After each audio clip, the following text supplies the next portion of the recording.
Bien, ya lo estoy copiando yo para que lo puedan ver ustedes. Este sería el ejercicio que vamos a realizar. En ese ejercicio, lo voy a pasar a leer, ¿bien? Les dice que se desea investigar el efecto de la temperatura de secado del grano de trigo sobre la calidad del horneado de pan, ¿bien? Para eso lo que se ha hecho es medir el volumen de la hogaza de pan producida para 3 niveles de temperatura de trigo. Y me dice que los datos que se han obtenido son los que se muestran en la tabla, ¿bien?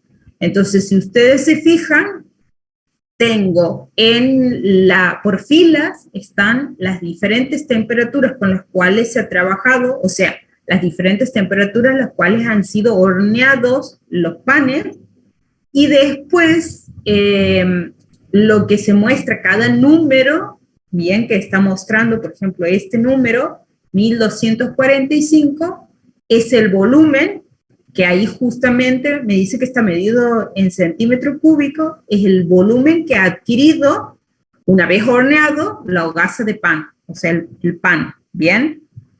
Entonces, si vemos el enunciado, lo que está queriendo ver es si la temperatura afecta o no el volumen final del pan, ¿bien? O sea, el volumen con el cual el pan sale una vez cocinado. Eso es lo que se quiere ver.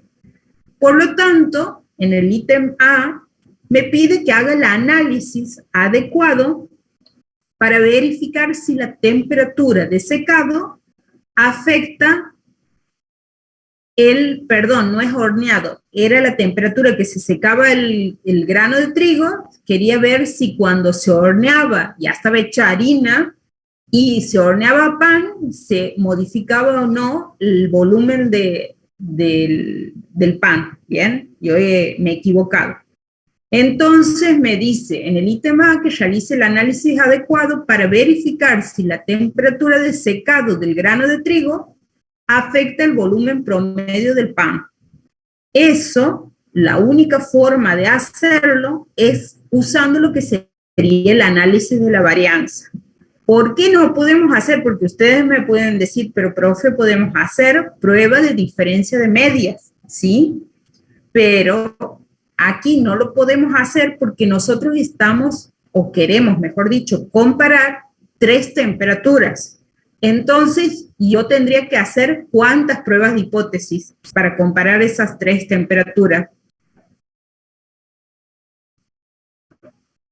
¿Cuántas creen que pruebas de hipótesis tendré que hacer si quiero comparar el volumen medio de todas esas temperaturas de secado? ¿Y 3, profe, comparando de a 2?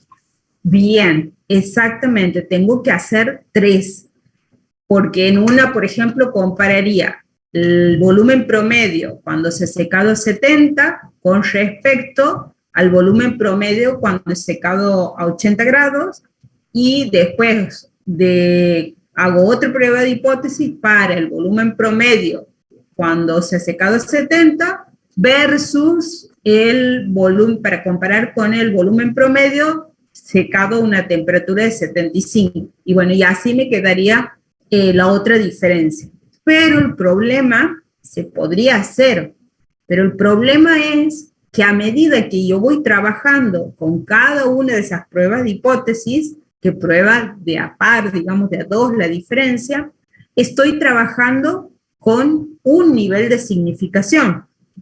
Entonces, al final, después de hacer esas 3 pruebas de hipótesis, el nivel de significación final, ¿bien?, no va a ser el que yo quiero plantear originalmente. Por ejemplo, aquí me ponía ahí un alfa de 0,01.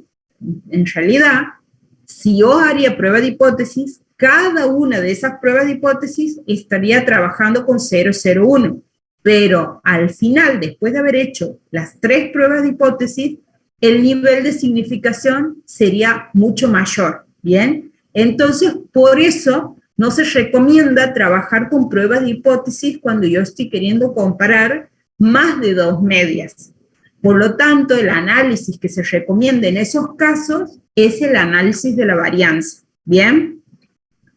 Eso es lo que tenemos que hacer para resolver ese ítem. Bien, en el punto A, lo que tenemos que hacer es el análisis de la varianza. Pero antes de eso, vamos a ver qué información es la que nos está dando aquí, el enunciado del problema. ¿Ustedes me pueden decir cuál es la información que ya puedo sacar en limpio viendo el enunciado y la tabla de datos?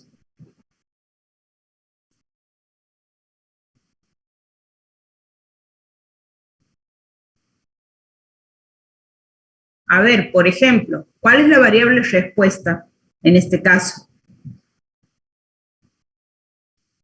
El volumen. Volumen. Bien, el volumen de la hogaza de pan. Y sé también cuál sería, eso ya lo voy escribiendo aquí, y sé también cuál es lo que yo consideraría como tratamiento. Eso me lo deja en claro ahí el enunciado. Las diferentes temperaturas. Bien, las diferentes temperaturas, o sea, lo que yo quiero ver, si afecta o no a la variable respuesta, eso es lo que yo voy a considerar como mi tratamiento. Entonces ahí les dejo que el tratamiento serían las diferentes temperaturas de secado. O sea, en este caso tengo 3 tratamientos, porque estoy viendo o trabajando con 3 temperaturas diferentes. Y también me podrían decir cuál es el total de unidades experimentales que se ha usado o con el cual se ha trabajado en este experimento. 15. Bien, ¿y cómo han sacado ese valor? ¿O cómo sale ese valor? Digamos, si no cuento por ahí, porque me van a decir, hemos contado la cantidad de datos que había, pero si no cuento la cantidad, ¿cómo creen que puede salir ese valor? No es la cantidad de tratamientos multiplicados por las observaciones de cada uno. Bien, es así es como sale. Sería, en lo que vos me dices, la cantidad de observaciones que tiene cada tratamiento, en realidad eso sería la cantidad de repeticiones que tiene cada tratamiento. Bien, entonces si ustedes multiplican el número de tratamientos, que en los libros aparece como K, por la cantidad de repeticiones que tiene cada tratamiento, esa multiplicación le va a dar directamente el total de unidades experimentales con las cuales están trabajando. Aquí tienen 3 tratamientos y cada tratamiento, lo que su compañera decía, tiene 5 datos, en realidad son 5 repeticiones, entonces 5 por 3 le está dando de información que tiene 15 unidades experimentales. Por lo tanto, ahí ya también sé otra información, la cantidad de repeticiones que tiene cada tratamiento. Entonces, eso es lo que puedo sacar en limpio leyendo el enunciado y teniendo en cuenta también la información de la tabla. Bien, yo les había dicho que vamos a aplicar el análisis, digamos, que vamos a hacer para resolver el punto A, es el análisis de la varianza. Con el análisis de la varianza, ¿qué quiero probar? ¿Qué hipótesis estoy planteando?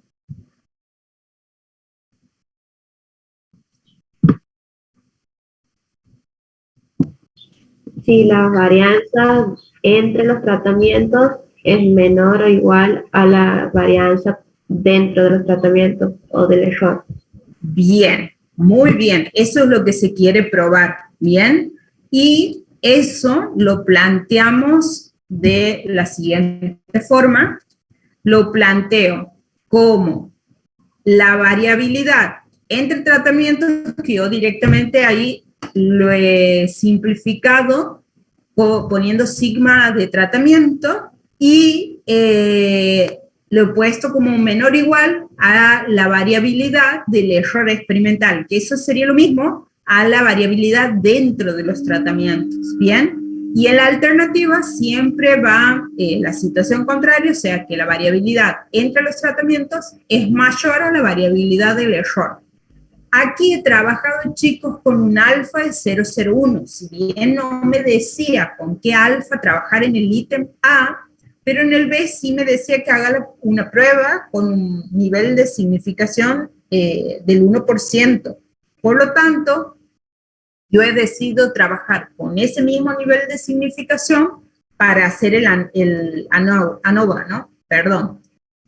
Y después, estas son las pruebas de hipótesis que se plantea que vamos a probar en el ANOVA, pero indirectamente yo lo que estoy queriendo probar es, la siguiente hipótesis, que es referida a las medias poblacionales, y ahí la planteo abajo, porque yo en realidad lo que quiero ver es si el volumen promedio de las hogazas de pan secado a diferentes temperaturas son iguales o si son diferentes.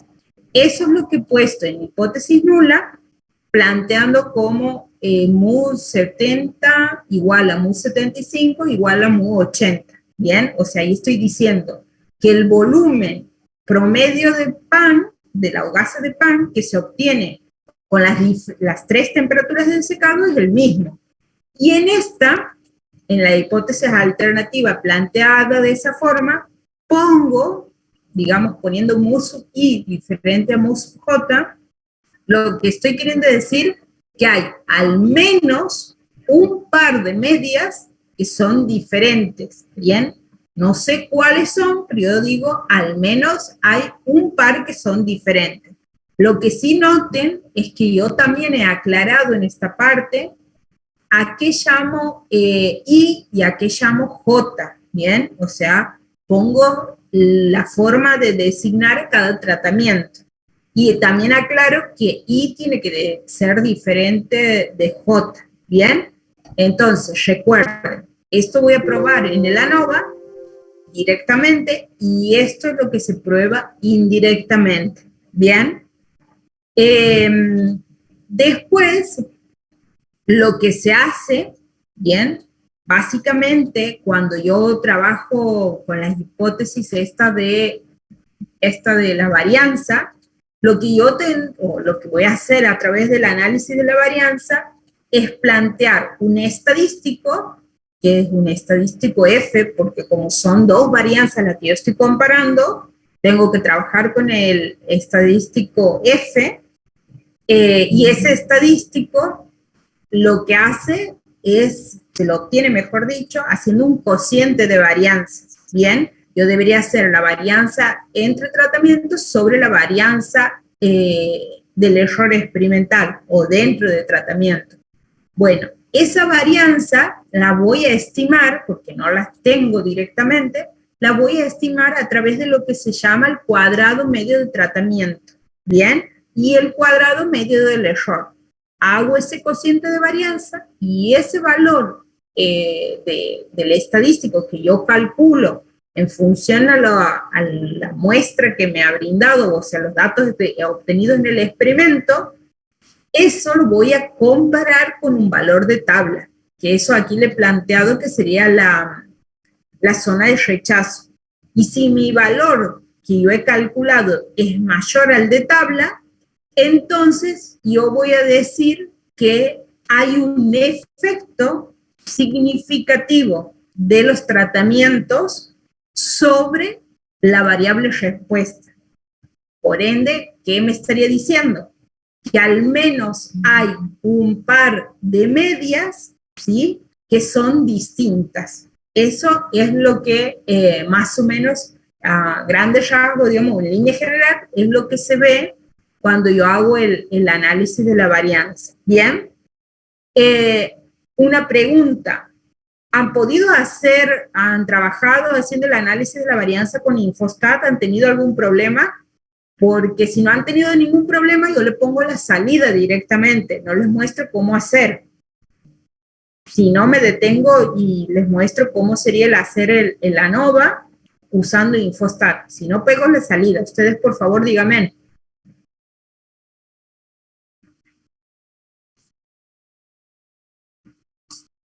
Bien. ¿Podría mostrar, profe, cómo se hace? Bueno, voy a dejar de compartir esta pantalla. Por las dudas, si se termina, se cierra la sesión, les voy a pedir que agarren y vuelvan a entrar al mismo enlace. Tengo Infostat aquí. Ahí pueden ver la pantalla de Infostat. Se está compartiendo, profe. ¿Cómo? Todavía no. ¿No? A ver. No, sí estaba compartiendo, pero no sé por qué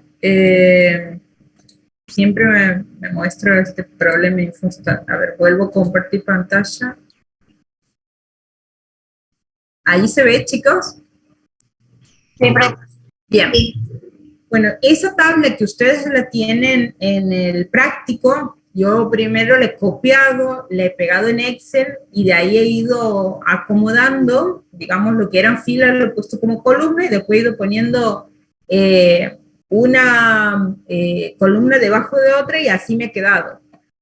Para trabajar con Infostat, ustedes tienen que poner una columna donde tengan todo lo que serían los valores de la variable respuesta y en otra columna lo que serían los tratamientos. Entonces, si ustedes se fijan, el valor 70 de temperatura está repetido 5 veces, que son las 5 repeticiones que tiene ese tratamiento. Bien, y lo mismo hecho con 75 y lo mismo hecho con 80. Bien, bueno, una vez que tengo armado de esa forma la tabla, van a ir aquí al menú donde dice estadística y de ahí análisis de la varianza, y entonces tienen que especificar cuál sería la variable respuesta y cuál la variable de clasificación. Bien, siempre variable de clasificación van a ser los tratamientos o algún otro factor que también tengan que tener en cuenta, bien, al momento, si bien por ahí no lo quieren usar, pero sí un factor que pueda modificar a la variable respuesta. Eso lo digo en el caso cuando vean bloque, es para eso.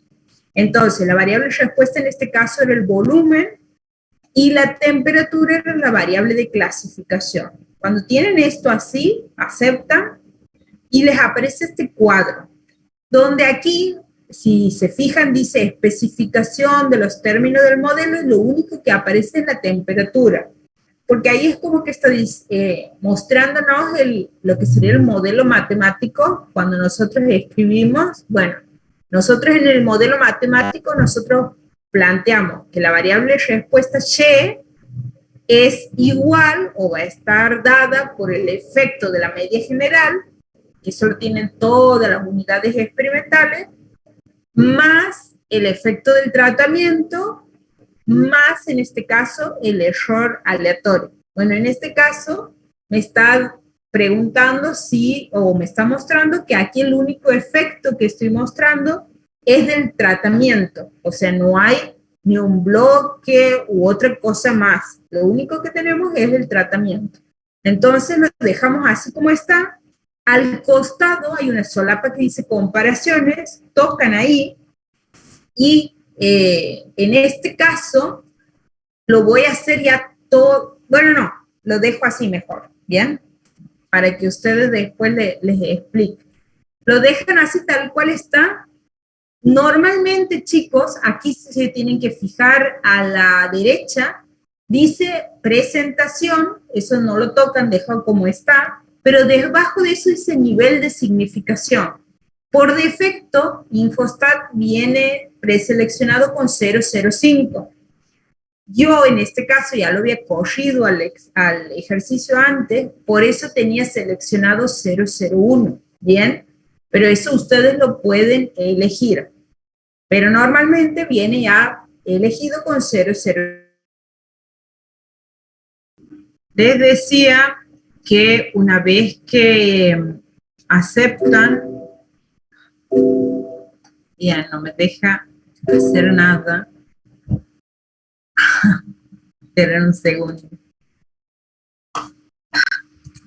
Que les decía que tienen que ir a la solapa donde dice comparaciones y de ahí van a, bueno, en este caso está seleccionada por ninguna, bien, por ahora lo van a dejar así y después van a fijarse que el nivel de significación sea el que ustedes, con el cual, digamos, desean trabajar.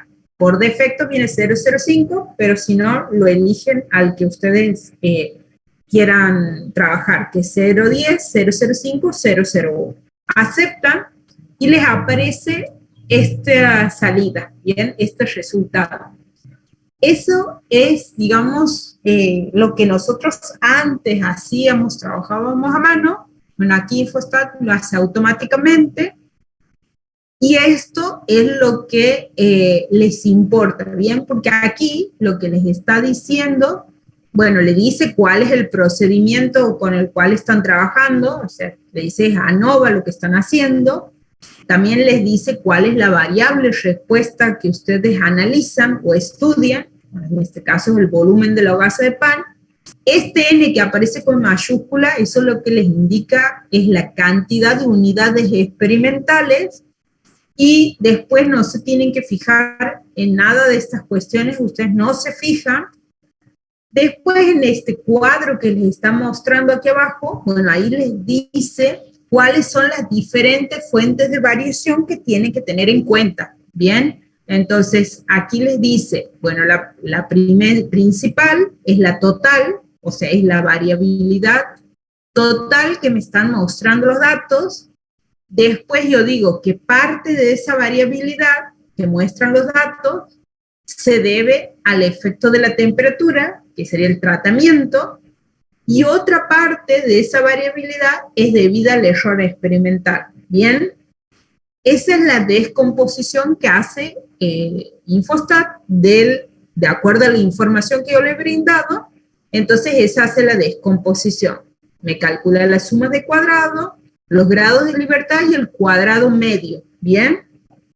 Que esto es lo que a nosotros nos importa, este y este valor, porque de acuerdo a eso, Infostat hace el cálculo y saca este valor que dice F, en realidad sería el F calculado que yo les he planteado hace rato, y con el cual deberíamos después comparar con un valor de tabla, para ver si rechazaríamos o no la hipótesis nula. Pero Infostat lo hace más fácil porque lo que me hace o me brinda de información es el valor P. Ese valor P que aparece ahí es el valor P asociado a ese estadístico F. ¿Bien? Y en ese caso ustedes también lo podrían calcular.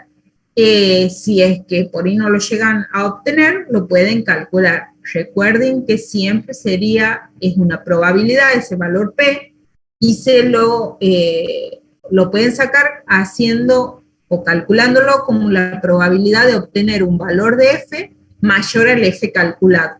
Y le debería dar ese valor si ustedes hacen el cálculo con Infostat usando, ya les muestro aquí, bien, tienen que tener en cuenta este valor, 784. ¿Y cómo calcularían el valor P? Bueno, van a venir a estadística, van a venir a donde dice probabilidades y cuantiles, van a buscar la distribución F, y aquí van a trabajar con los grados de libertad.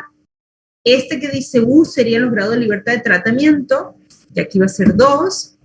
Y este que dice B serían los grados de libertad del error, que en este caso es 12, ¿bien? Entonces aquí van a poner 12, y aquí en valor de X sería el valor de F calculado que nosotros hemos sacado, ¿bien? Que habíamos dicho que era 7,84. Y de ahí tocan directamente calcular o la tecla Enter, y la probabilidad que a ustedes les interesa es esta que dice probabilidad de un X mayor a un X minúscula. Bueno, si se fijan, Infostat me dice que esa probabilidad es de 0,0066388. Bueno, hay más números, ustedes quédense, perdón, con los 4 primeros decimales, que sería 0,0066, que es la misma información que me daba Infostat aquí, en este caso, ¿sí? ¿Estamos hasta ahí? Ahora, para el ítem B, lo voy a calcular ya, pero para que ya después no siga usando Infostat, van a hacer lo mismo. En el ítem B me pedía que haga una prueba de hipótesis de Duncan, ¿bien? Ustedes lo deberían hacer a mano, pero también Infostat lo puede hacer a esa prueba. Es una de las pruebas que sí tiene Infostat cargada. Para hacer esa prueba con Infostat, tienen que hacer lo mismo. Ir a análisis de la varianza, bueno, preseleccionan cuál sería la variable de respuesta, la variable de clasificación, y van a ir a donde dice comparación. Van a tildar donde dice la prueba de Duncan, ¿sí? Y automáticamente se les selecciona sobre qué factor se le haría la prueba, que en este caso sería el tratamiento, la temperatura, ¿bien? Si tienen más factores, ustedes ya no se le va a tildar automáticamente, sino ustedes van a tener que ir tildando sobre cuál factor quieren hacer la prueba, ¿bien? Que elijan ustedes. Y lo dejo como 001 porque ese era el nivel de significación. Algo más que voy a hacer aquí, ¿bien? Es pedir que guarde lo que serían los residuos, ¿bien? Que eso me va a servir para hacer después la prueba de los supuestos. Entonces, ustedes en ese mismo cuadro del lado derecho, en la parte inferior, ahí dice guardar. Y ustedes van a tildar que guarde los residuos, que guarde, bueno, los residuos que se llaman absolutos, ¿bien? Y después le voy a pedir también que guarde los predichos, ¿bien? Eso le voy a pedir que guarde. Después le voy a mostrar para qué sería. Acepto todo eso. Si se fijan, el cuadro de la ANOVA es lo mismo, no se ha modificado. Lo único que hace Infostat, me agrega la prueba de comparación múltiple de Duncan, ¿bien? Que está ahí abajo. Eso es lo único diferente. Y con respecto a lo que yo le había dicho de guardar los residuos, ¿a dónde los guarda? Bueno, minimizo esta ventana que dice resultado y me fijo en la tabla, en la ventana que tiene la tabla con los datos originales. Y ahí, si ustedes van a ver que además de las 2 columnas originales, que era para la variable respuesta y para lo que era el tratamiento, se han agregado otras 3 columnas, ¿bien? Una para los residuos comunes, otra para los residuos absolutos y otra para los predichos. Eso sería lo que hace Infostat, ¿bien? Bueno, dejo de compartir esta pantalla por el momento y voy a pasar a compartir queríamos probar. Ahora lo que yo voy a hacer es poner las salidas, ¿bien? Del análisis de la varianza y copio. Voy a subir un poquito más. Aquí está. Bueno, esto es lo que me ha brindado Infostat. Lo pongo aquí abajo para que no aparezca cortado. Ese es el análisis de la varianza. Bien, que yo les he explicado. Antes, cuando lo hacíamos a mano, les voy a explicar cómo salían esos valores de sumas de cuadrado y demás. ¿Qué es lo que aparece en los libros? Para que tengan una idea.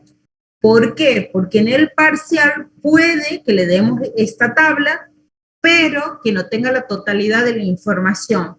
Puede que falte, por ejemplo, la suma de cuadrado no tenga, entonces ustedes la tengan que calcular, o por ahí que no tengan los grados de libertad de tratamientos, o también que le falte de dato el cuadrado medio del error. Entonces, vos así, la tabla como que está incompleta y ustedes la tengan que completar. Entonces, en ese caso, por eso digamos que hago este procedimiento de explicarle cómo se obtienen las sumas de cuadrado. Las sumas de cuadrado total, ¿sí? Que es lo que aquí aparece en la tabla de la ANOVA como 29.090. Bueno, en los libros esta es la fórmula que aparece, ¿sí? La sumatoria de los x y j al cuadrado menos el cuadrado de la sumatoria de los x y j sobre n. Bien, esta sumatoria elevada al cuadrado y dividida en n es lo que se conoce como factor de corrección. Bien, y esta sería la suma de la sumatoria de los valores elevado al cuadrado. Entonces ahí le he explicado cada valor, ¿sí?, que se ha medido de volumen de pan elevado al cuadrado y lo voy sumando. Yo así he hecho la suma por fila, he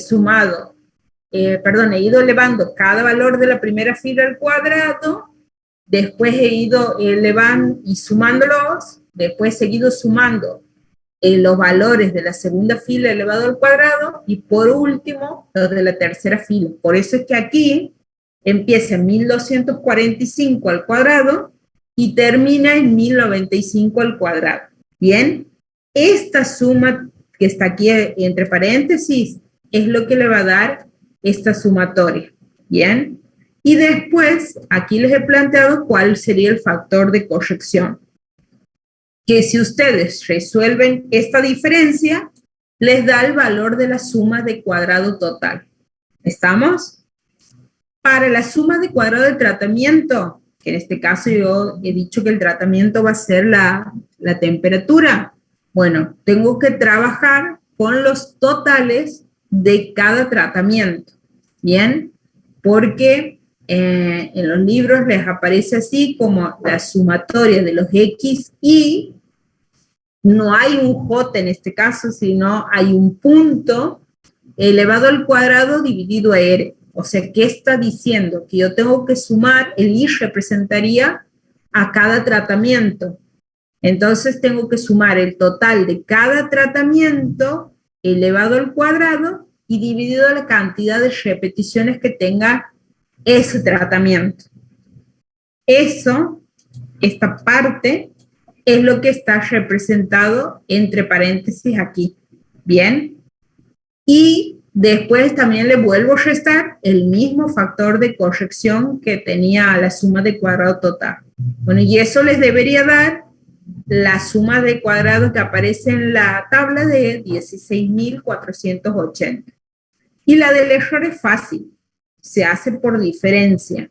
A la total, la suma de cuadrado total, le tengo que restar la suma de cuadrado de tratamiento. Bien, una vez que, vuelvo a repetir, esta información les da Infostat y puede que nosotros le pongamos así como está completa la tabla y ustedes tengan que dar la conclusión o bien puedan tener que completar algunas cosas y dar la conclusión.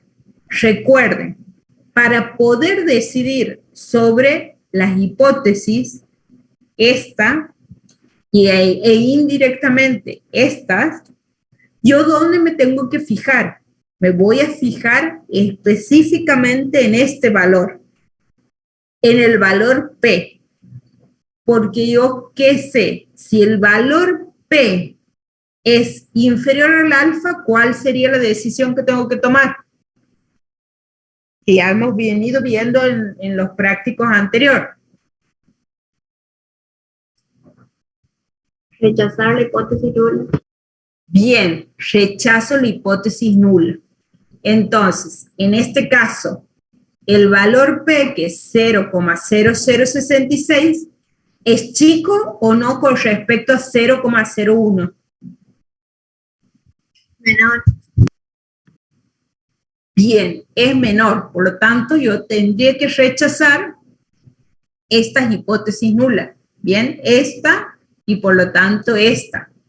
Entonces, la conclusión a la cual yo voy a llegar, y por lo tanto yo estoy diciendo que el análisis, este análisis de la varianza me ha dado significativo, ¿sí? Eso se dice, cuando el valor P es menor que el alfa, yo digo que el análisis me ha dado significativo. ¿Y eso qué me está queriendo decir? Que hay un efecto debido a las temperaturas de secado del grano de trigo que afecta o que modifica la variable respuesta, que en este caso sería el volumen de la hogaza de pan.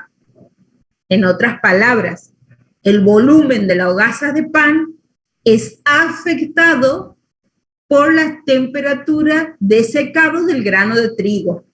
¿Se entiende, chicos? Sí, profe. Sí, profe. Bien. Yo ahí lo único que digo es que el volumen de la hogaza es afectado por las temperaturas de secado del grano del trigo. ¿En dónde se están observando esas diferencias? Yo eso no lo puedo saber. Para eso es que yo necesito aplicar alguna de las pruebas de comparación de medias. Las pruebas de comparación múltiple es para eso, para detectar específicamente entre qué medias se están dando esas diferencias. Bien, entonces ahora voy a pasar a hacer este punto, el B, ¿sí? Que es usar la prueba de Duncan con un alfa de 0,01 para determinar qué medias son diferentes. ¿Estamos? Entonces, bueno, ya hemos resuelto el ítem A. Vamos a ver el ítem B. Y en eso les voy a pegar, para que tengan en cuenta, lo que me ha dado la salida de Infostat sobre la prueba de Duncan. Bien, Infostat me daba así. ¿Esto cómo se interpreta? Bueno, primero, aquí les está diciendo cuál es la prueba que han hecho. Bueno, aquí en este caso me dice que he usado el test de Duncan. ¿Cuál es el nivel de significación que se ha trabajado? Y después, bueno, esto que dice error es el cuadrado medio del error, ¿bien? Y estos son los grados de libertad del error también. ¿Estamos? Pero bueno, y después aquí Infostat me da la información mucho más importante. Esa información que sería esto, que dice temperatura, son los diferentes tratamientos con los cuales yo he trabajado. Y aquí me está mostrando cuáles son las medias de esos tratamientos. Infostat lo que hace es ordenar las medias de menor a mayor. O sea, si se fijan, no se fijen en los números estos, 80, 75, 70, porque ahí me van a decir, profe, no está diciendo bien, ha ordenado al revés, de mayor a menor. No. Infostat tiene en cuenta las medias de esos tratamientos. Entonces ordena desde la media más chica a la media más grande. Bien. Este N minúscula lo que me indica son la cantidad de repetición. Bien. Y después, bueno, esto no lo tengan en cuenta, este error de estimación. Lo que a nosotros más nos importa es estas letras que están aquí. Bien, esta A, esta otra A, o si no, esta B con esta otra B. Bien, ¿por qué? Porque fíjense esto que marca aquí, Infostat, abajo de la tabla. Les dice que medias con una letra común, o sea, los tratamientos o las medias que tengan la misma letra, eso es lo que me está diciendo, eso se considera como no significativo, o sea, perdón, no son significativamente diferentes. Esa es la interpretación. Y en ese caso, cuando yo voy a comparar esas dos medias, ¿qué me está diciendo? Que el valor P de esa prueba de comparación que yo vaya a hacer me va a dar un valor P mayor a 0,01. Por eso es que me va a salir como no significativo. Bien. Teniendo en cuenta eso, vuelvo a la parte de arriba, aquí. Bien. ¿Y en dónde veo que hay las mismas letras? ¿O qué tratamientos tienen las mismas letras? Si me dicen ustedes cuáles tratamientos tienen la misma letra. A temperatura 80 y 75 tienen la Bien. misma letra A. Bien. Y después entre 75 y 70 también. Bien. O sea, ¿qué me está queriendo decir? ¿O cómo se interpreta eso? Que cuando yo he comparado el volumen promedio del pan secado, cuando, digamos, secado a una temperatura de 70, se obtenían panes del mismo volumen promedio que cuando se había secado a 75 grados. Bien. Y lo mismo pasaba cuando comparaba el volumen promedio de la hogaza de pan secado, perdón, a 75 grados con el volumen promedio del pan cuando el trigo se ve secado a 70 grados. O sea, en ambos casos, esa comparación me daba no significativa. Por eso, yo podía trabajar con temperaturas 80 o 75 e iba a obtener el mismo volumen de pan. O si trabajo a 75 y a 70, me da el mismo volumen de pan. Pero, ¿qué noto? Que si yo comparo 80, que está aquí, con 70, que está aquí, ¿tienen la misma letra? No. No. Una tiene, la 80 tiene la letra A y 70 tiene la letra B.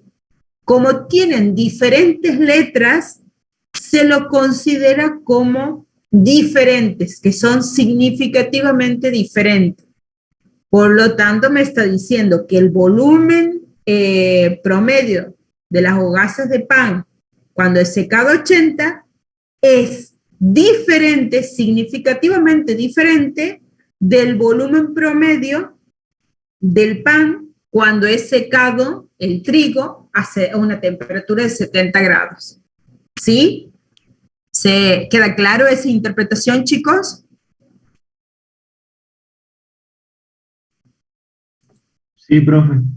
Bueno, ahora les voy a hacer cómo sería hacer el cálculo manual de eso que Infostat lo ha hecho en un ratito y me ha dado que había en algunas diferencias y en otras no. Bien, bueno, lo primero y principal que les voy a copiar es que tengan en cuenta que en la prueba de Duncan yo calculo esto que está aquí, ¿sí? Que dice D sub I igual a un valor Q multiplicado a la raíz del cuadrado medio del error sobre un N. Ese D sub I, chicos, es lo que se conoce como una diferencia mínima significativa. O sea, todas las pruebas siempre me van a calcular una diferencia mínima significativa. ¿Qué significa eso que estoy diciendo? Que es para la prueba que yo estoy usando, que en este caso es Duncan, es la mínima diferencia que tiene que haber entre dos medias para que las considero esa prueba como distintas a esas medias que esté comparando. ¿Sí? ¿Se entiende? Sí. Bien. Para esa diferencia mínima, digamos, la prueba de Duncan se distingue de las otras pruebas en que tengo que calcular varias de esas diferencias mínimas significativas. O sea, de esos D sub I, tengo que calcular varios, no calculo uno solo. ¿Bien? Entonces, ¿de qué va a depender? Ya les voy a decir de qué va a depender cuántos tenga que calcular. O sea, la cantidad que tenga que calcular va a depender de la cantidad de medias que yo tenga. ¿Bien? Después, una vez que yo obtengo ese valor de diferencia de sub i, yo lo uso para compararlo con respecto a la diferencia que obtengo cuando comparo las dos medidas de los tratamientos que estén queriendo comparar en ese momento. Siempre las diferencias de las medias de los tratamientos van en valor absoluto, ¿sí? O sea, porque puede que por ahí ponga la media mayor y la menor me va a dar un valor negativo, pero que es igual en cantidad si yo hago la media, creo que he dicho la media mayor menos la menor, me va a dar positivo. En cambio, si hago la diferencia, el valor menor menos la media más grande, eso sí me va a dar negativo, pero en realidad la cantidad es la misma, lo único que cambia es el signo. Por eso siempre, para todas las pruebas, las comparaciones sepan que se van a hacer en valor absoluto, ¿bien? Y yo comparo si la diferencia entre las medias es más grande o no que la diferencia mínima significativa que yo he calculado para la prueba que esté aplicando. Si la media entre las medias es mayor que a la diferencia mínima significativa, entonces yo digo que realmente esa diferencia es significativa. Bien, lo primero que hay que hacer para hacer la prueba de Duncan es que hay que ordenar las medias, ¿sí? La ordenan de menor a mayor.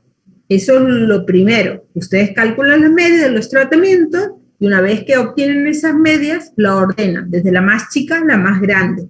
Bien, una vez que ordenan, yo aquí les voy a poner, sería, yo les he ordenado, o le he puesto, digamos, como lo tenía así, Infostar, vertical sería, entonces puesto que me queda el tratamiento de temperatura 80, el de 75 y el de 70. ¿Y por qué les decía que en función de la cantidad de medias que yo tenga, voy a calcular la cantidad de diferencias mínimas significativas? Porque hay que ver qué voy a comparar. En este caso yo he utilizado diferentes colores. He puesto que la primera diferencia que yo obtendría es la mínima significativa, que yo obtendría, es la que llamo de 1. Y que esa voy a utilizar cuando vaya a calcular la diferencia entre la temperatura de 80 y la temperatura de 70. Y después voy a calcular con otra diferencia mínima significativa, que le voy a llamar D sub 2, que está con negro, y esa me va a servir para comparar cuando yo contraste bien la temperatura de 80 con respecto a 75, o bien cuando haga la de 75, compare, la de 75 y la de 70. Bien, bueno, una vez que tengo eso, yo les voy a mostrar aquí cómo he ido calculando. Fíjense, la primera diferencia que le he llamado de 1, esto, para obtenerla yo tenía que encontrar un valor Q, que este valor lo saco de la tabla de Duncan. Este valor está en esa tabla que está en el archivo, que si no me equivoco está dentro de los prácticos, debajo de lo que era práctico 5. Bueno, ahí he puesto un PDF que era tabla de comparación de medias, ¿sí? Bueno, de ahí ustedes buscan la tabla que dice de Duncan, y en esa tabla lo que tienen que tener en cuenta para encontrar ese valor es el número de medias que abarca y los grados de libertad del error. Entonces, para encontrar este valor 4.55, yo he buscado que abarquen 3 medias y los grados de libertad del error era 12 para un alfa de 0,01 y me daba 4,55. Después ese número lo multiplicaba por la raíz del cuadrado medio del error dividido la cantidad de repeticiones, que todos los tratamientos tienen la misma cantidad de repeticiones, por eso aquí he puesto 5. Y eso me daba, resolviendo todo eso, me daba que la diferencia mínima significativa, que yo he designado como 1, es 65,96. Y aquí abajo lo que he hecho es obtener la diferencia entre las medias de los tratamientos.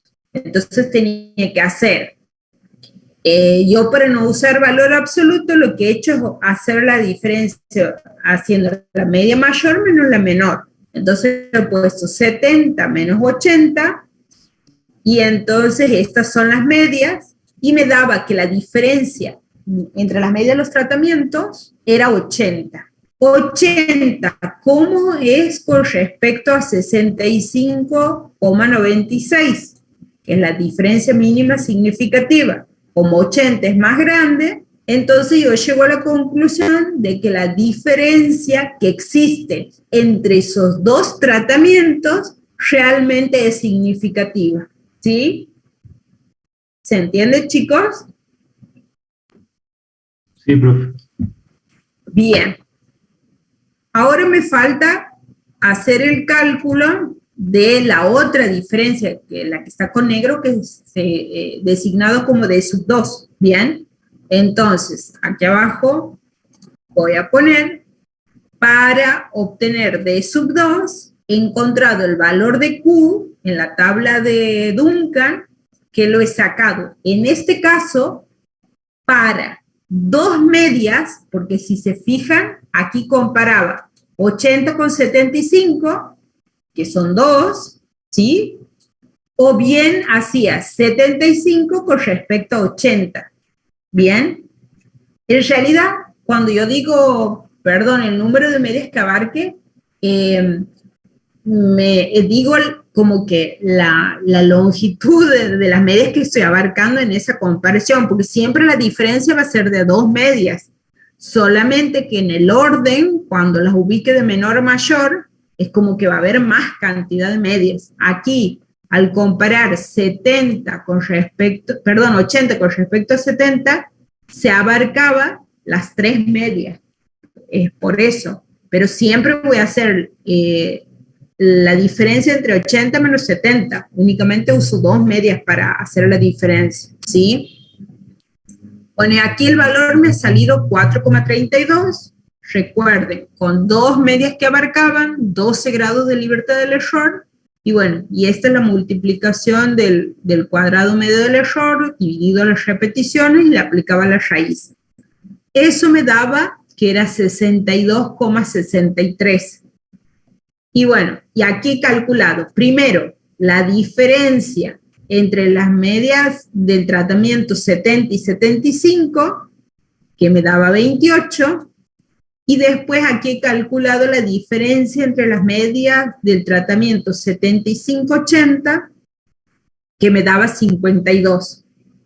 En ambos casos, esas diferencias, o sea, 28 y 52, son menores a las diferencias mínimas significativas que yo he calculado usando Duncan.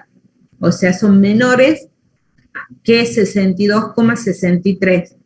Por lo tanto, como son menores, entonces yo decía que la diferencia que observaba entre esas dos medias de los tratamientos que comparaba no eran significativas. ¿Sí? Que es lo mismo, en síntesis, que me mostraba Infostat.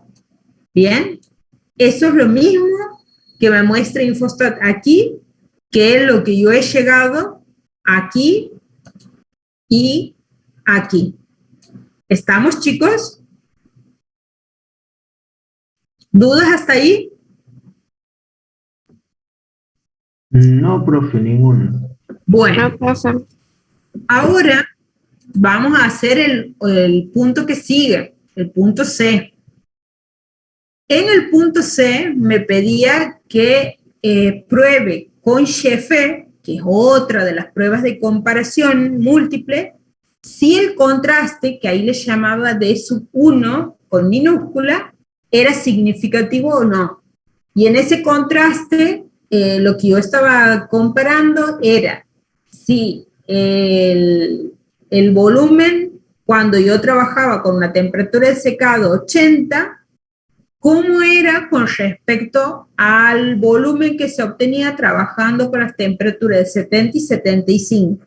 ¿Bien? Entonces, eso es lo que yo voy a hacer ahora. Para eso, van a tener que tener en cuenta que esto no se lo puede hacer en Infostat porque esa prueba no la tiene. Esto sí o sí hay que hacerlo a mano.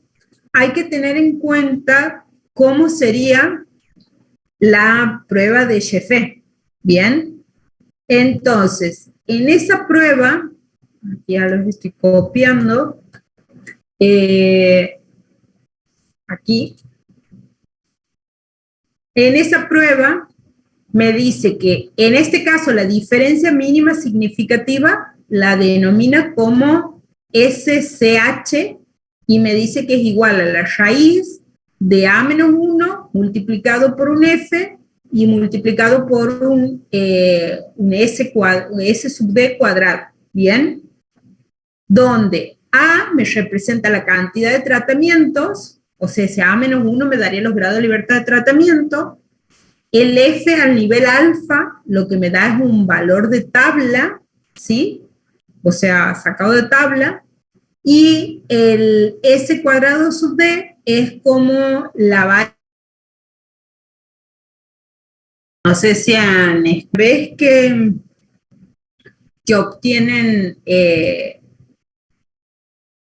obtienen lo que sería, bueno, aquí básicamente lo que he hecho es obtener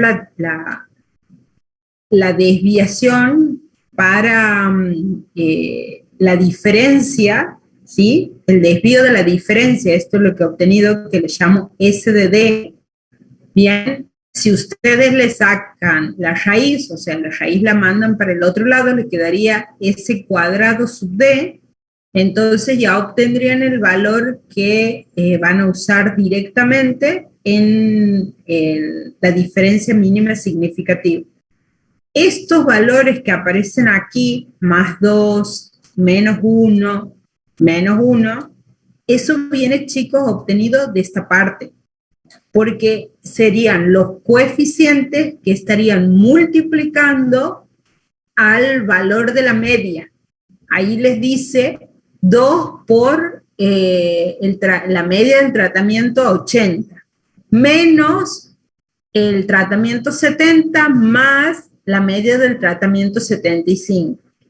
Si yo distribuyo ese menos para sacar el paréntesis que hay, digamos, entre la suma entre la media del 70 y del 75, me va a quedar menos la media del tratamiento 70 menos la media del tratamiento 75. Ese menos lo que me está indicando es que antes de el valor de la media, lo que hay es un 1, que no aparece, pero es menos 1 que está multiplicando, ¿bien? Entonces, por eso aquí he puesto más 2, que sería este numerito que está aquí, elevado al cuadrado, menos 1, que sería este menos distribuido aquí a la media del tratamiento 70. Y este otro menos 1 es lo mismo, cuando hago la distribución de este menos aquí. Y entonces me queda ahí cada uno de esos coeficientes elevado al cuadrado y dividido a la cantidad de repeticiones que tienen los tratamientos. Como todos tienen la misma cantidad de repeticiones, por eso es que todos van divididos entre 5. Resuelvo todo eso, lo reemplazo aquí en la fórmula. Aquí recuerden que sería la cantidad de tratamiento menos 1, por eso he puesto 3 menos 1, y este es el valor obtenido de tabla, no es el calculado que está en la salida que me da Infostat. Bien. Esperen un segundo que tengo que admitir persona. Sería un valor obtenido de la tabla de F con los grados de libertad de tratamiento y los grados de libertad de error. Bueno, resuelvo todo eso y me da que la diferencia mínima significativa, según Sheffe, ¿sí?, tiene que ser igual a 132,17. O sea, la mínima diferencia que tiene que haber entre dos medias para que Sheffe la considere distintas es 132,17. Bien. En este caso, voy a calcular ahora esta diferencia para ver cuánto me da, y lo que yo hago es reemplazar, y voy a pegar, reemplazo, y ve, aquí he puesto el D sub 1, que era lo que me marcaba aquí, si quiero lo copio, y lo voy a poner aquí abajo para que se entienda. Era 2 veces la media de 80, entonces por eso he puesto 2 multiplicado por la media del tratamiento de 80 menos la media del tratamiento 70, entonces por eso he puesto menos 1221 y menos la media del tratamiento 75. Por eso que pongo aquí 1249. ¿Bien? Resuelvo todo esto y como me daba negativo, yo por eso he puesto en valor absoluto. Y esto me da 132. ¿Bien? Considerándolo en valor absoluto. Que si lo comparo con la diferencia mínima significativa obtenida por Sheffe, que era 132,17, veo que ese valor es más chico. Por lo tanto, si es más chico, entonces yo tendría que decir que las diferencias que hay entre esas tres medias no son significativas, ¿sí? Según Sheffe, ¿sí? Según la prueba de Sheffe. ¿Estamos, chicos?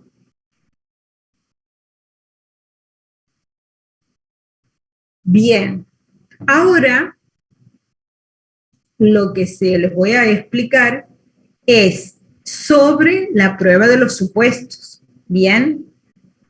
Para yo poder tomar como válido todo esto que he hecho aquí, chicos, todo, incluido el análisis de la varianza, se tienen que cumplir dos supuestos, por lo menos, ¿está? O sea, nosotros probamos, no es por lo menos, sino que nosotros probamos si se cumplen dos supuestos.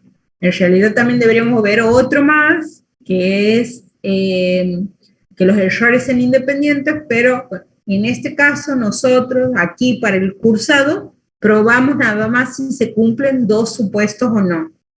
¿Cómo hacemos eso? Bueno, lo vamos a hacer, aquí les pongo prueba de los supuestos. El primer supuesto que le llamamos nosotros normalidad, en realidad lo que estamos probando es si los errores tienen una distribución normal. Eso es lo que estamos probando, ¿bien?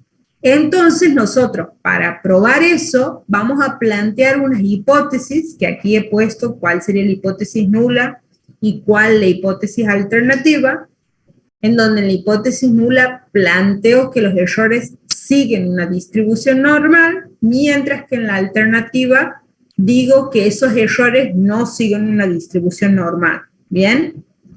Y eso lo voy a probar con una prueba. Esto se puede hacer de dos maneras, haciendo pruebas gráficas o pruebas formales. Las pruebas formales se llama, para este caso el de normalidad, se llama la prueba de Shafiro-Will, ¿bien? Y eso se hace usando en Infostat, eso no lo pueden hacer ustedes a mano, sí o sí tienen que usar Infostat. Y la salida que les da es esta. Bueno, ¿ves? Si se fija, ahí les dice cuál es la prueba que están haciendo. Y después lo que les muestra cuál es la variable sobre la cual están haciendo esa prueba, que aquí tiene que ser los residuos, no vayan a elegir la variable volumen, sino el residuo de la variable, porque yo quiero ver si el residuo es el que sigue distribución normal o no. Y después no se van a fijar en nada más que el valor P. En eso se tienen que fijar. O sea, a ustedes que no les importe la media, el desvío o el estadístico ese que se llama W, ¿no? Ustedes no miren nada de eso. Ustedes presten atención en cuál es la variable con la cual están trabajando, ¿sí? Que aquí se tiene que ser sí o sí un residuo, y después aquí cuál es el valor P que les da. Porque lo mismo, seguimos el mismo criterio que veníamos usando hasta ahora, que si el valor P es menor que el alfa, entonces yo rechazo la hipótesis nula. Bien, en este caso me está dando que el valor P es 0,62,68, que ese valor P es mucho más grande que el alfa, es mayor. Por lo tanto, si es mayor, yo debería llegar a la conclusión de que no tengo que rechazar la hipótesis nula. Y si no rechazo la hipótesis nula, entonces yo estaría diciendo que los errores siguen una distribución normal. Y si siguen esa distribución, entonces se cumple el supuesto de normalidad. ¿Sí? ¿Estamos, chicos? Sí, profe. Bien. Y el otro supuesto que vamos a probar es el que se llama de homogeneidad de varianzas. Y ese supuesto, aquí quedó pegado, aquí lo voy a poner, homogeneidad de las varianzas, yo lo que voy a ver es, voy a plantear, perdón, en la hipótesis nula, si los tratamientos tienen varianzas homogéneas versus la hipótesis alternativa es que los tratamientos no tienen varianzas homogéneas. Bien. Y eso, para probar este supuesto, lo que se utiliza es lo que se llama la prueba de Levene. Bien. Esa prueba de Levene no la encuentran directamente en Infostat, pero se la pueden hacer. ¿Por qué? Porque básicamente es hacer una ANOVA donde utilizan como variable de respuesta lo que se llama residuos absolutos. Bien. Y lo que les da es el siguiente cuadro. Esto voy a poner abajo porque no aparezca cortado. Aquí. Les da, fíjense, es un análisis de la varianza donde aquí trabajan como variable de respuesta, tienen que colocar los residuos absolutos, ¿sí? Y como variable de clasificación, tienen que colocar lo que consideran tratamiento, que en este caso sería la temperatura. Corren, aceptan, no eligen nada más, no modifican nada más, aceptan y les da ese cuadro del análisis de la varianza. Y de vuelta, ¿dónde tiene que centrar la atención? En el valor P, para ver si el valor P es mayor o es menor que el alfa. Como en este caso también veo que el valor P es mayor que el alfa, entonces yo llegaría a la conclusión de que no puedo rechazar la hipótesis nula. Y como no puedo rechazar la hipótesis nula, estoy diciendo que los tratamientos tienen varianzas homogéneas, ¿sí? Lo que les voy a mostrar ahora es cómo hacer esas dos pruebas usando Infostat. Entonces voy a compartir la pantalla de Infara y vamos a trabajar con estos residuos, ¿bien? Lo primero, vamos a hacer la prueba de Shapiro-Wilk, que es para probar el supuesto de normalidad. Ustedes van a ir al menú estadística, de ahí van a ir a la parte que dice inferencia basada en una muestra, y de ahí van a elegir donde dice prueba de normalidad, que entre paréntesis dice Shapiro-Wills modificado, ¿sí? Tocan ahí, se abre este cuadro, que por defecto tiene como variable el volumen. Recuerden, no es esa la variable que yo quiero trabajar, entonces selecciono, la saco, y voy a elegir esta variable que dice residuo, que dice RDUO, volumen. Entonces, esa es la que va como variable. Y de ahí, acepta. ¿Estamos? Y le da directamente la salida. ¿Estamos, chicos? ¿Dudas hasta ahí? Y eso es todo para la prueba de Shapiro-Wills. No, profe, se entiende. Bueno, ahora vamos a hacer la prueba del EBN, que les he dicho que es la que no estaba directamente en el menú. Para eso vamos a hacer un análisis de la varianza. Vamos a sacar esta variable porque en este caso no quiero trabajar con ese residuo. Sí voy a trabajar con otro residuo, pero no ese. Voy a elegir el que dice residuo absoluto. Bien, esa va a ser mi variable dependiente. Y como variable de clasificación voy a colocar el tratamiento, que sería la temperatura. ¿Sí? Una vez que tengo así, aceptan, y esto, así como está, lo aceptan también. Y les da el cuadro de la ANOVA. ¿Bien? Esas serían las dos pruebas formales para el supuesto de normalidad y para el supuesto de homogeneidad. ¿Bien? Si yo quisiera hacer pruebas gráficas, pero bueno, por ahí no lo aconsejamos a ustedes, la prueba gráfica para el supuesto de normalidad es lo que se conoce como el QQ-plot, que es la gráfica de cuantil-cuantil, ¿sí? Eso es van a buscar en el menú de donde están los gráficos, y de ahí aparece donde dice debajo de gráfico de densidad de puntos, ahí está el QQ-plot, seleccionan, y entonces ustedes van a poner que la variable que quieren graficar es el que residuo de volumen. Es la misma variable que ustedes han usado para hacer la prueba de Shapiro-Wills. ¿Sí? Entonces, seleccionan esa variable, aceptan, y ahí les dice con qué distribución la quieren comparar. Y bueno, yo quiero con la normal. Entonces, que está seleccionado por defecto, así que lo dejo tal cual está y acepta. Y aquí les está dando esta línea que está de 45 grados, que aparece aquí, línea recta de 45 grados, eso sería la gráfica de la distribución normal, ¿sí?